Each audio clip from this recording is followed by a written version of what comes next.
రేవంత్ బీజేపీలో చేరడం ఖాయం. పార్లమెంట్ ఎన్నికల తర్వాత జరిగేది ఇదే. దేశంలో కాంగ్రెస్కు 40 ఎంపీ సీట్లు కూడా రావు.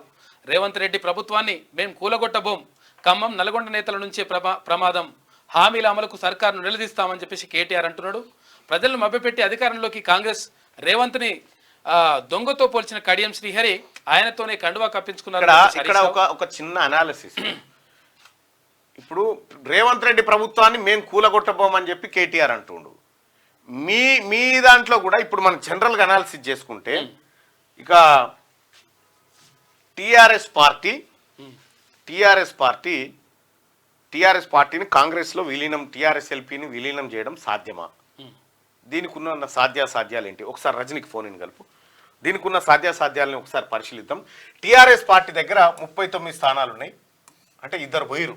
ఎవరు? దానం నాగేందర్, ఆ తర్వాత కడియం శ్రీహరి ఇద్దరు పోయినప్పటికీ కూడా వాళ్ళు కూడా బీఆర్ఎస్ నేతల కిందనే కౌంట్ చేసుకుంటే దాదాపుగా ఒక బీఆర్ఎస్ ఎల్పీ విలీనం కావడానికి 26 మంది జంపు కావాల్సి ఉంటుంది.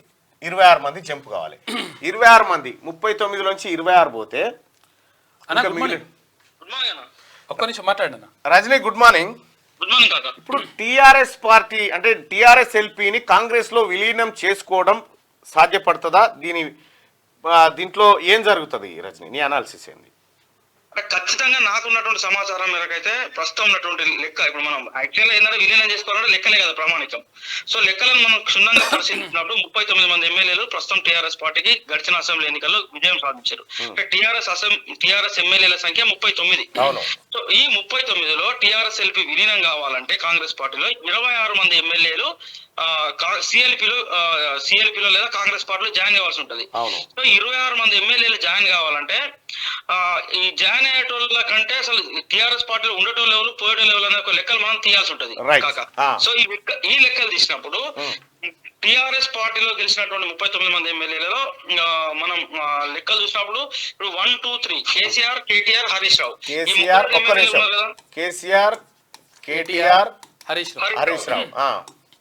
ఈ ముగ్గురు ఫ్యామిలీ మెంబర్స్ కదా.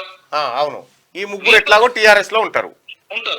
వీటితో పాటు పోచారం శ్రీనివాసరెడ్డి, వేముల ప్రశాంత్ రెడ్డి నిజామాబాద్ జిల్లాకు సంబంధించి. ఒక్క నిమిషం. పోచారం, ఆ తర్వాత వేముల ప్రశాంత్ రెడ్డి. సో వీళ్ళు కూడా బహుశా ఎందుకంటే కేసీఆర్ కుటుంబంతో అత్యంత సన్నిహిత సంబంధాలు ఉన్నాయి కాబట్టి సో వీళ్ళు కూడా పార్టీ మారకపోవచ్చు. ఇక పోచారం శ్రీనివాసరెడ్డికి సంబంధించి వయసు రీత్యా ఆయన పెద్ద మనిషి అయిపోయిండు, 85 years. సో కడియం శ్రీహరి చేసినటువంటి తప్పులు పోచారం శ్రీనివాసరెడ్డి చేయకపోవచ్చు అనేది ఒక అంచనా. ఎందుకంటే ఆయన స్పీకర్ గా పనిచేసిండు, లాస్ట్ అసెంబ్లీకి స్పీకర్ గా పనిచేసిండు, మంత్రిగా పనిచేసిండు కాబట్టి సో పోచారం శ్రీనివాసరెడ్డి కూడా టీఆర్ఎస్ లో కంటిన్యూ అవుతాడు అనేటువంటి ఒక అంచనా. 5.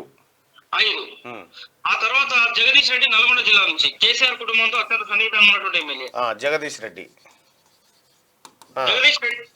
రెడ్డితో పాటు ఇక కరీంనగర్ జిల్లాకు సంబంధించి పాటి కౌశిక్ రెడ్డి, హుజరాబాద్. సో కౌశిక్ రెడ్డిని చేర్చుకోకపోవడంలో ప్రధాన కారణం ఏంటంటే ఆయన కాంగ్రెస్ పార్టీతో పాటు కాంగ్రెస్ లో ప్రస్తుతం రాష్ట్ర స్థాయిలో క్రియాశీలకంగా ఉన్నటువంటి కొంతమంది నేతలకు దగ్గర బంధువు కూడా అవుతాడు. ఆయనకు రేవంత్ రెడ్డి మధ్య కూడా సఖ్యత లేదు. మన పేర్లు చెప్పడం కరెక్ట్ కాదేమో. సో కౌశిక్ రెడ్డి కూడా పార్టీ మారకపోవచ్చు. సో కౌశిక్ ఇక్కడ మిగతా ఇద్దరు ఇప్పుడు జగిత్యాలకు సంబంధించి సంజయ్ రావు, అదేవిధంగా కోరుట్లకు సంబంధించి విద్యాసాగర్ రావు కొడుకు, ఆయన పేరు కూడా సంజయ్ వీళ్ళిద్దరు కూడా సంజయ్ రావు జగిత్యాలకు సంబంధించి ఇంకొక ఆయన పేరు కూడా సంజయ్ కోరుట్ల. సో వీరిద్దరు కూడా కేసీఆర్ కు అత్యంత దగ్గర బంధువులు. అవును. సో రాజకీయాలతో సంబంధం లేదు, వీళ్ళకి దగ్గర బంధుత్వం ఉన్నది కాబట్టి 9 మంది అయ్యారు. సో వీరితో పాటు ఇక మెదక్ జిల్లాకు సంబంధించి వచ్చినప్పుడు మనకు కొత్త ప్రభాకర్ రెడ్డి ఎందుకంటే దుబ్బాక నియోజకవర్గం సిద్దిపేట గజ్వేల్ మధ్యలో ఉంటుంది. సో కొత్త ప్రభాకర్ రెడ్డి కూడా కేసీఆర్ కుటుంబానికి కొంత బినామీగా ఉండడం అనేటువంటి ఒక ఆరోపణలు ఉన్నాయి. కొత్త ప్రభాకర్ రెడ్డి మనం కలిసి ఉండు మరి ముఖ్యమంత్రి కలవడం వేరు, లేదా పార్టీలో జాయిన్ కావడం వేరు. కొత్త ప్రభాకర్ రెడ్డి. ఇంకా పోతే పట్టణ చెరువు సంబంధించి గూడెం మైపాల్ రెడ్డి, గూడెం మధుసూదన్ రెడ్డిని మొన్ననే జైల్లో వేసిర్రు, అక్రమ మైనింగ్ చేస్తున్నారు, ఆయన అనేక ఇబ్బందులు పెడతా ఉన్నారు. సో ఆయన కూడా బహుశా పార్టీ మారకపోవచ్చు. సో ఇక సునీత లక్ష్మారెడ్డి మన నర్సాపూర్ సంబంధించి 12 సునీత లక్ష్మారెడ్డిని పార్టీలో జాయిన్ కావాలని కాంగ్రెస్ పార్టీ వాళ్ళు రిక్వెస్ట్ చేశారు. సునీత లక్ష్మారెడ్డి అంగీకరించకపోవడం వల్ల మదన్ మోహన్ రెడ్డి అక్కడ నుంచి నర్సాపూర్ మాజీ ఎమ్మెల్యే చిలుముల మదన్ రెడ్డిని జాయిన్ చేసుకున్నారు. సో కాబట్టి సునీతా లక్ష్మారెడ్డి కూడా పార్టీ మారకపోవచ్చు. ఉమ్. ఇది మెదక్ జిల్లాకు సంబంధించి జహీరాబాద్ మీద కొంత అనుమానాలు ఉన్నాయి. జహీరాబాద్ మన ఇంకోటి చింతా ప్రభాకర్ సంగారెడ్డికి సంబంధించి. చింతా ప్రభాకర్. సో చింతా ప్రభాకర్ కూడా అనారోగ్య సమస్యలు ఎదుర్కొంటా ఉన్నాడు. అక్కడ జగ్గారెడ్డి కాంగ్రెస్ పార్టీకి సంబంధించి బలమైన అభ్యర్థి ఉన్నాడు కాబట్టి జగ్గారెడ్డిని కాదని చింతా ప్రభాకర్ చేర్చుకోకపోవచ్చు. వాళ్ళిద్దరి మధ్య ఉన్న రాజకీయ వైరం నేపథ్యంలో. ఓకే. ఎర్రబెల్లి ఎమ్మెల్యే కాదుగా మరి అవును ఓడిపోయింది కదా. ఇక వస్తే మనం గ్రేటర్ ఒకసారి చూద్దాం. మళ్ళా గ్రేటర్ లో కేసీఆర్ కుటుంబానికి అత్యంత దగ్గర ఉన్నటువంటి ఎమ్మెల్యే పద్మారావు గౌడ్, ఇప్పుడు సికింద్రాబాద్ ఎంపీ క్యాండిడేట్. అవును, పద్మారావు గౌడ్. పద్మారావు గౌడ్ ఎట్టి పరిస్థితుల్లో పార్టీ మారే పరిస్థితి కనబడడం లేదు. సో ఆయనతో పాటు షేర్లింగంపల్లి, అదేవిధంగా Jubilee Hills MLA Maganti Gopinath and Arikapudi Gandhi. Maganti Gopi, Arikapudi Gandhi 16. So వీళ్ళు కూడా మరి పార్టీ మారేటువంటి విషయంలో కొంత అబద్ధత భావంలో ఉన్నారు. కాంగ్రెస్ పార్టీ యొక్క రాజకీయ వ్యవహారాలను దగ్గరగా గమనిస్తూ. ఇకపోతే మనకు కుతుబుల్లాపూర్ సంబంధించి ఈయన ఎవరు KP Vivekananda Goud. So KP Vivekananda Goud కూడా పార్టీ మారకపోవచ్చు అంటున్నారు. తర్వాత ఇప్పుడు మల్లారెడ్డి అండ్ మల్లారెడ్డి అల్లుడు కూకట్పల్లి మాధవరం కృష్ణారావు. కూకట్పల్లి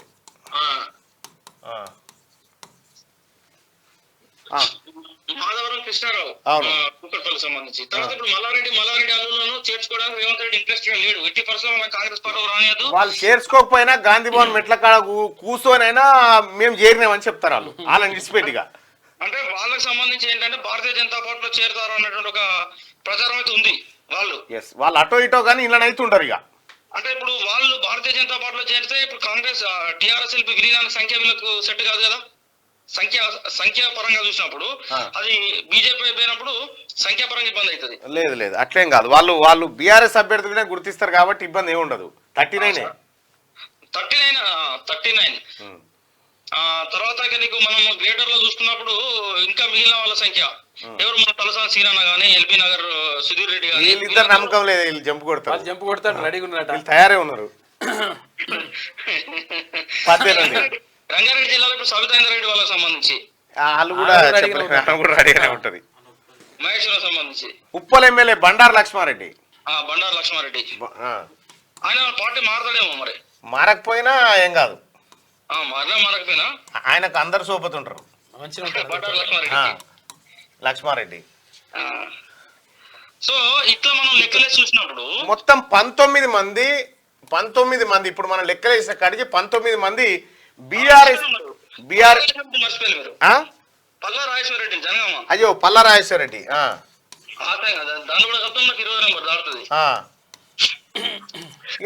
ఆదిలాబాద్ జిల్లాలో కోవాలక్ష్మి అండ్ రాథోడ్ బాబురావు. సో కోవాలక్ష్మి అయితే పూర్తిగా కేసీఆర్ అండ్ కేటీఆర్ లాయలామా. కోవాలక్ష్మి అయితే ఇప్పుడు మొన్న పార్టీలో చేరినటువంటి పురాణం సతీష్ కుమార్ అనే ఎమ్మెల్సీ ఆయన శిష్యురాలు, కానీ ఆయనతో పాటుగా పార్టీ మారమని అనేక రకాలుగా కోవాలక్ష్మి పైన ఒత్తిడి వచ్చింది, కానీ ఆమె పార్టీ మారలేదు. సో కోవాలక్ష్మి రాథోడ్ బాబురావు వాళ్ళు కూడా ఉన్నారు ఇద్దరు. సో ఇవన్నీ మనం ఫిగర్ చూసినప్పుడు ఖచ్చితంగా ఎంత ప్రయత్నం చేసినా రేవంత్ రెడ్డి టిఆర్ఎస్ ఎమ్మెల్యేలను కాంగ్రెస్ లో చేర్చిన సంఖ్య 17-18 మించకపోవచ్చు. అది గట్టిగా కనుక 100% 22 మంది అయ్యారు వీళ్ళు. 22 మంది అయినప్పుడు ఎట్లా విలీనం సాధ్యమవుతుంది మీరు చెప్పండి. టెక్నికల్ గా ఖచ్చితంగా 14 మంది టిఆర్ఎస్ పార్టీలో మిగిలితే అది విలీనం సాధ్యం కాదు. అయితే ఇప్పుడున్న ఆప్షన్ స్పీకర్ గారి నిర్ణయం మీద, స్పీకర్ గారు తీసుకునేటువంటి, అయితే హైకోర్టు కూడా క్లియర్ గా చెప్పింది గతంలో మేము స్పీకర్లను ఆదేశించిన సందర్భాలు ఉన్నాయి, ఆ చర్యలు తీసుకొని వెంటనే తీసుకోమని. లేవు, ఆయన విజ్ఞత కొదిలేయాలి. స్పీకర్ నిర్ణయం తీసుకోవడంలో జాప్యం చేసుకుంటూ పోతే ఈ లెక్క మెలగబోతుంది అంతే. అవును కదా.